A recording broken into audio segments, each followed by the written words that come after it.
तो hello guys, welcome back to my YouTube channel. मेरा नाम नीतीश कुमार यादव है और इस वीडियो में आपको बताने वाला हूँ कि how to score 360 out of 360 in biology for NEET 2025। इस वीडियो में हम लोग बायो के सारे टॉपिक डिस्कस करेंगे। आपको कैसे रिवीजन करनी चाहिए, आपको कैसे पढ़ना चाहिए, कौन से चैप्टर को ज़्यादा इम्पोर्टेंट देना चाहिए, नोट्स बनाने चाहिए, वो सब मैं ये वीडियो में पूरा डिस्कस करूँगा। और तो चलिए शुरू करते हैं। तो मेरे नीट 2024 में आप जानते ही हैं 690 आउट ऑफ 720 मार्क्स थे और मेरा स्कोर क्या था? मेरा स्कोर 345 आउट ऑफ 360 था। अभी आप ये मत सोचिएगा कि मेरे फुल मार्क्स नहीं है तो मैं आपको कैसे बताऊंगा। मैंने जो गलती की थी आपको वो देखना है कि मेरे किस लिए 360 नहीं आया इतने पढ़ने के बाद भी। और ये वीडियो थोड़ी शॉर्ट ही रहेगी क्योंकि बायो में इतना कुछ बताने को है नहीं, तो टोपर ही मैं सारे पॉइंट कवर करने की कोशिश करूँगा। तो मेरे बायो में 345 आउट ऑफ 360 आए थे क्योंकि एक क्वेश्चन मेरे सिली मिस्टेक हो गया था, उसमें ऑप्शन कंफ्यूजिंग थे। बायोडाइवर्सिटी एंड कंजर्वेशन का इजी क्वेश्चन था लेकिन थोड़ा सिली मिस्टेक हो गया, ध्यान से मैंने ऑप्शन नहीं पढ़ा। उसके बाद बाकी दो क्वेश्चन बहुत कंफ्यूजिंग थे तो मैंने इनको छोड़ने का फैसला लिया था। लेकिन जब एग्ज़ाम लास्ट में आया तो मैंने देखा कि पेपर मेरा अच्छा जा रहा है, तो मैंने फिर वो दो क्वेश्चन के लिए मैंने रिस्क ले लिया। चलिए देखते हैं, राइट होगा तो राइट, नहीं तो रॉन्ग। लेकिन वो दोनों गलत हो गए। और भी मैंने रिस्क लिए थे लेकिन वो सब सही हुए। और ये दो क्वेश्चन जो बहुत ज़्यादा कंफ्यूजिंग थे ये दोनों गलत हो गए, इसलिए मेरे 345 आ रहे हैं इस बार। और points to remember, video start करने से पहले ये सब पॉइंट आपको फोकस करना ज़रूरी है। तो पहला पॉइंट है कि 11-12 की NCERT रिवीजन करनी है और नोट्स आपको नहीं बनाने, टाइम वेस्ट है ये सब। अगर आप 11th में हैं तभी आप करें, वरना कोई मतलब नहीं है नोट्स का। ये सब आगे वीडियो में डिस्कस करूँगा मैं। और अनकाउंटेबल टाइम रिवीजन पर चैप्टर आपको करना पड़ेंगे और लाइन टू लाइन आपको सारे लाइंस, इम्पॉर्टेंट लाइंस वगैरह आपको रिमेंबर करने पड़ेंगे। तो चलिए शुरू करते हैं। तो मैंने कहाँ से किया था 11-12 में? मैंने कहाँ से किया था? जब मैं 11 और 12 में था तब मैं वेदांतु कोचिंग में पढ़ता था ऑनलाइन ही, तो उधर से मैंने किया था। और मेरा एक बिगेस्ट मिस्टेक था कि मैंने NCERT को नहीं रीड किया था, मैं सिर्फ नोट्स बनाता था, उसी को पढ़ता था। तो पर भी समहाउ मेरे 300+ आ गए थे पिछले साल बायो में। फिर भी मैं रिकमेंड नहीं करूँगा आपको NCERT ही करना है। फिर मेरा जब ड्रॉप ईयर आया तो मैंने यूट्यूब से पढ़ा, सिर्फ यूट्यूब से पढ़ा। और मैंने बैचेस के कोई लेक्चर नहीं देखे, कुछ नहीं देखा। यूट्यूब से मैंने कहाँ से पढ़ा? रितु मैम और गरिमा गोयल मैम अनअकैडमी के थे पहले, अभी शायद नहीं है, तो उनके पुराने वीडियोस से आप देख सकते हैं। NCERT हाईलाइट सीरीज़ उन्होंने लॉन्च की थी पुराने, तो आप उनसे देख सकते हैं। और NCERT हाईलाइट सीरीज़ दो तरीके की थी, एक पार्ट वाइज थी और एक फुल 1 शॉट वाली थी। तो मुझे जो चैप्टर पे कॉन्फिडेंस था तो मैं उसके 1 शॉट देख के उसको साइड कर देता था, और जिसमें बहुत सारा कंसेप्ट वाला चैप्टर है उसके मैं पार्ट वाइज लेक्चर, NCERT वाले ही लेक्चर देखता था मैं, जिसमें वो मैम NCERT को पूरा लाइन बाय लाइन समझा रही है वैसे, और एक्स्ट्रा पॉइंट वगैरह साइड में लिखवा रही हैं। उसके बाद मैंने क्या किया था और आपको क्या करना है, तो मैंने NCERT लेक्चर आप देखा था, वही हाईलाइट सीरीज़ का NCERT लेक्चर देखना है आपको।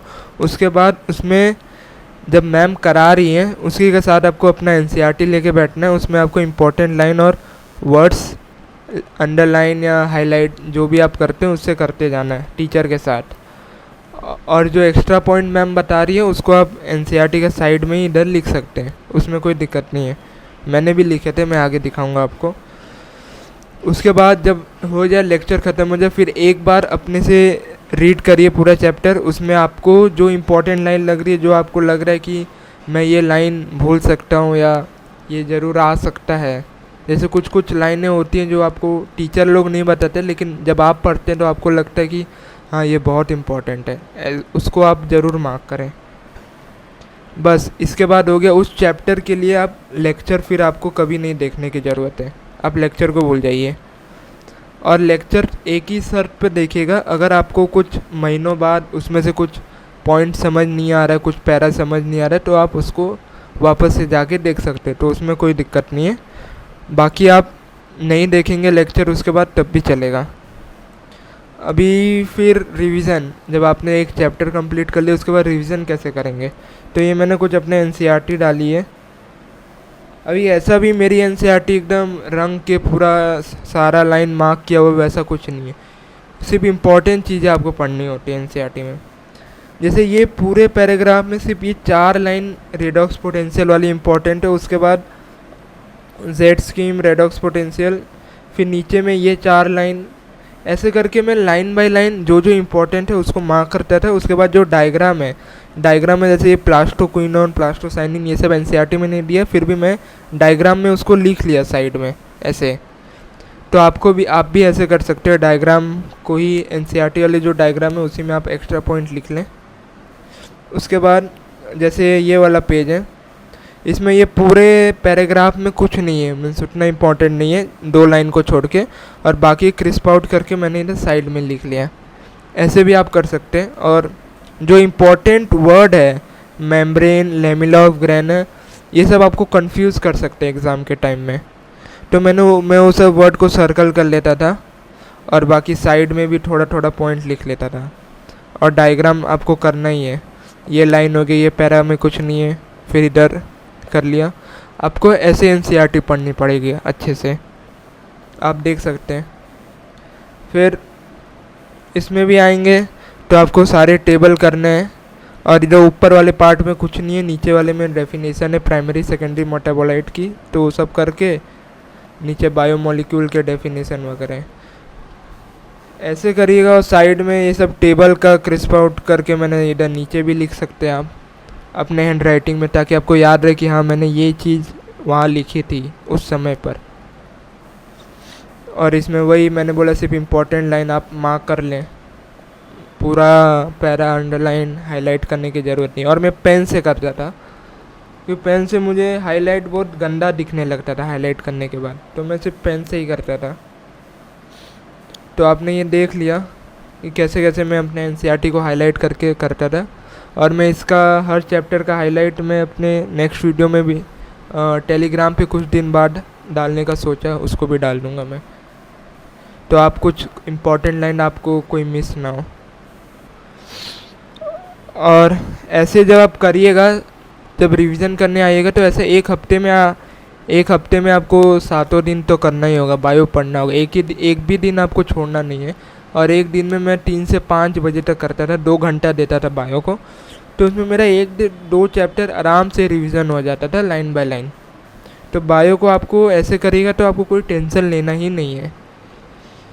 आप एक बार कंसेप्ट पूरे चैप्टर का पढ़ लें, समझ लें लेक्चर से क्या है, उसके बाद आप अपना रिवाइज करते रहें, और रिवीजन ही आपको अच्छा फ़ायदा करेगा लाइन बाय लाइन याद करने के लिए। फिर ये सब हो गया, आपको क्वेश्चन प्रैक्टिस कहाँ से करनी है। मैंने एमटीजी की फिंगर टिप्स ली थी, आप उससे कर सकते हैं, नहीं तो पीडब्ल्यू की मॉड्यूल भी मैंने सुना है कि अच्छी होती है बायो की, या तो नीट प्रेप का भी मैंने सुना है उसका। अगर आपके पास बैच है, टारगेट बैच वगैरह, मैंने नहीं लिया था, अगर आपके पास है तो आप उधर से प्रैक्टिस कर सकते हैं, अच्छे क्वेश्चन होते हैं। और एमटीजी फिंगर टिप्स की खास बात है, उसमें आपको असर्शन रीजन, स्टेटमेंट, पीवाईक्यू सब मिल जाएंगे, आपको एक मोटी सी बुक रहेगी तो सब मिल जाएंगे, आप उसको ले सकते हैं।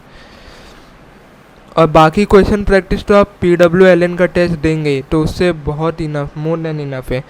PWLN के टेस्ट में क्या होता है, मेनली आपको एनसीईआरटी की लाइन उठा के वो लोग देते हैं, स्टेटमेंट वाइज या कुछ घुमा फिरा के भी दे सकते हैं। जैसे इस बार आपने पहला पेपर दिया होगा तो आपको कुछ समझ आया होगा ये लोग कैसे पेपर देते हैं।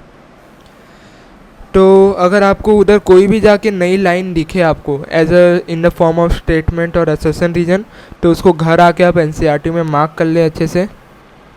अदरवाइज़ आपको कंसेप्ट, अगर वो कंसेप्ट वाला कुछ लाइन है तो आप उसको अपने लॉजिक से भी कर सकते हैं। ज़रूरी नहीं है कि आपको एवरी लाइन याद होगी, कहीं देखी होगी तभी आप क्वेश्चन सॉल्व कर पाएंगे। अगर आपके उतना लॉजिक से भी हो रहा है वो क्वेश्चन तो कर सकते हैं, उसमें कोई दिक्कत नहीं है। बट हाँ, वो लाइन जो है उसको एनसीईआरटी में आके घर पे देख लीजिएगा एक बार। In exam try to always recall that line और definition that you read from NCERT. Exam में क्या है, जब आप कोई भी स्टेटमेंट या पॉइंट पढ़ रहे हैं तो आप हमेशा बायो में रिकॉल करने की कोशिश करें, ये लाइन मैंने एनसीईआरटी में वहाँ पढ़ी थी, वो पेज पे पढ़ी थी। ऐसे करके उधर मैंने हाईलाइट किया था ये लाइन को, साइड में लिखा था। वैसे करके याद करिएगा तो आपको जल्दी रिकॉल होगा और आपका टाइम भी बचेगा एग्ज़ाम के टाइम। अच्छा हाँ, मैंने वो लाइन वैसे लिखी थी उधर, वो पढ़ी है मैंने। तो ऐसे रिकॉल करने का एनसीईआरटी में कहाँ लिखा हुआ है ऐसे रिकॉल करने की कोशिश करिएगा, तो ये आपको हेल्प करेगा बहुत। और फिर एनिमल किंगडम, मॉर्फो वगैरह के एग्जाम्पल, प्लांट किंगडम के बहुत सारे एग्जाम्पल होते हैं, उसको कैसे याद करें। तो मेरे से भी याद नहीं होते थे, तो मैं क्या किया, स्टिकी नोट्स मैंने ये टेलीग्राम पे ऐसे फॉर्मेट के लिए भेजा हुआ है ग्रुप में। तो वैसे आप स्टिकी नोट्स लगा के अपने आँखों के सामने, दीवार पे, स्टडी टेबल के सामने, जैसे पीछे है कहीं भी आप लगा लें स्टिकी नोट्स, उसमें एग्जाम्पल लिख लें और उसको रोज़ सुबह उठने के बाद आप 1 हफ्ता भी बस देखिएगा, आपको वो याद हो जाएगा सारे एग्जाम्पल वगैरह। तो आपको एग्जाम्पल से डरना नहीं है। उसके बाद कोई भी डायग्राम आपको छोड़नी नहीं है एनसीईआरटी की, जैसे मैंने इधर भी बताया था आपको। कोई भी टेबल हो गया आपका, कोई भी डायग्राम हो गया, फोटो सिस्टम वगैरह का, कोई आपको छोड़ना नहीं है। आपको हर एक डायग्राम, चाहे कोई भी प्लांट का, प्लांट किंगडम में इक्वेस्टियम और आपका फन वगैरह का डायग्राम दे, उसको सब करके जाना है आपको। तो यही सब इम्पोर्टेंट चीज़ें हैं जो आपको करनी है। मैंने यही सब किया था बस बायो में, और बहुत ईजी है। मेरे इस बार और अच्छे मार्क्स आ सकते थे, और मेरा बायो में कम था इसलिए मेरा रैंक थोड़ा 5 के अप्रॉक्स चल गया, वरना मेरे मार्क्स पे बहुत लोगों के 4 के रैंक आए हैं। तो पहले बायो को देखा जाता है सेम मार्क्स पे। तो मैं आपको बोल रहा हूँ कि आप बायो अपना 360 आउट ऑफ 360 मेंटेन करने की कोशिश करिए। ठीक है, कोई नहीं, 5 के भी बहुत अच्छे रैंक है, कोई दिक्कत नहीं है मेरे को उसमें। तो यही है, आपको सारे डायग्राम वगैरह करके जाने। और पॉइंट मैं सोच रहा था, लेकिन मुझे और कोई पॉइंट आए नहीं दिमाग में, तो ये सारे पॉइंट मैंने कवर करने की कोशिश की है। और अगर आपके कोई भी डाउट हो तो आप कमेंट सेक्शन में पूछ सकते हैं, मैं सारे का रिप्लाई देता हूँ।